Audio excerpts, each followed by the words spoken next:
Alright guys, so at this stage, this is an easy formula, it's a short one. Now what I'm going to do, I'm going to add, I've already added citronol, but I'm going to add 50 ml of bergamot.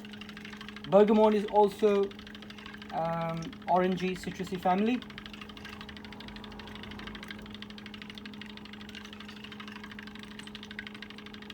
Okay.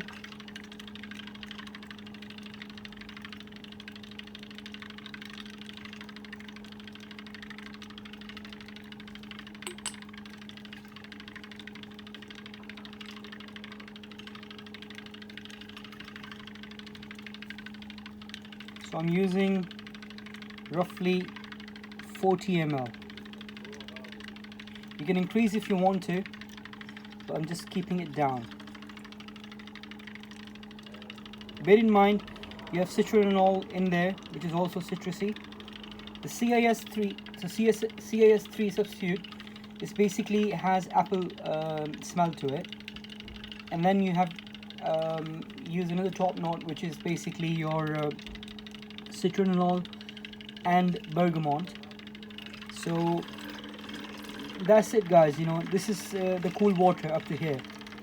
Now for this one, as you can see, I'm reaching an amount of 650 ml, right? Because I kept this on purpose. I need to add more things because I want to go extra mile to make something better than CoolWater and its aquatic family. So at this stage, what you got is basically your CoolWater, but from here we add the magic in there, a lot of things going in there to make it more kind of a next level perfume oil, the compound. So stay tuned.